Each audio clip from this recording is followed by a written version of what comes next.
Yo, what's going on, guys? This is Houston Sports Talk back in the video today. Today, the Cleveland Cavaliers assigned Killian Hayes to a contract.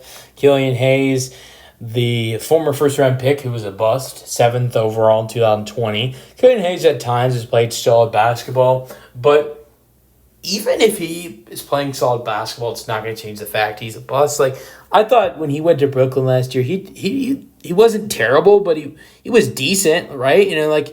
He shot the best with Brooklyn in the 6 games, 5 starts he had. Hayes shot the best he's ever shot from three. And I think that's what was really impressive. He shot 38.1% from three in 6 games. And, you look at his 4 years in Detroit, all of those seasons, the highest he ever went to from three-point percentage was 29%. And it was at 38.1% with Brooklyn. Sure, it was only 6 games, but he looked decent from three, and he was taking 3.5 attempts from three per game. Averaged 9 points per game, 3 rebounds per game, 5 assists per game, 1 steal and 1 block per game for Brooklyn in the 27 minutes per game he played. Was he good enough to the point where you say, oh, he's not a bust anymore? Oh, absolutely not. But I think he played solid basketball when he played with the Brooklyn Nets in the 2024-25 season. And so that's why I like this signing for the Cleveland Cavaliers. Cavs, they still have a lot of depth at the point guard position. You ask me, they brought in they still have Darius Garland, and they brought in Lonzo Ball. That's what I meant when I said brought in. They brought in Lonzo Ball. They still have Garland. They just gave Sam Merrill a huge deal, but I think that's someone they look at maybe more as a 2 guard. But they've got a lot of talent at the guard position. One guy I am looking at is the Max Strus injury.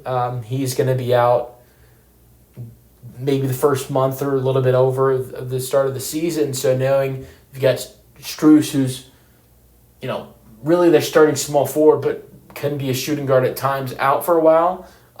This adds to the guard talent for the Cavaliers. But I like the signing, but and I definitely think he's got potential to make the roster, but I don't think he's someone who's going to get playing time unless Cleveland has a lot of injuries. I hope that doesn't happen, though.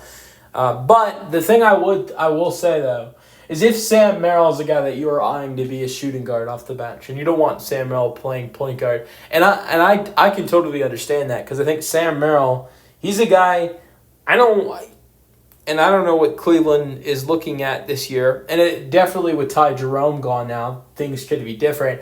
But I think Sam Merrill is a guy you don't want running the offense. Maybe he can run the offense from time to time, but Sam Merrill is that good of a shooter where you don't want him running the offense. You want someone else running the offense to the point where, whoever the point guard on the floor is, whether it's Lonzo Ball, Darius Garland, or it's Killian Hayes, whoever the hell it may be, or if it's maybe Donovan Mitchell running the one. You want someone to be able to get the ball to Sam Merrill. I think he's one of the best shooters on this team.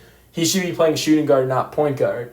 And knowing that Lonzo Ball has his fair share of injuries, might not be able to play back-to-backs. So knowing Lonzo Ball's injury history alongside maybe not being able to play back-to-backs, I think it's great that you could potentially have a really solid third-string point guard.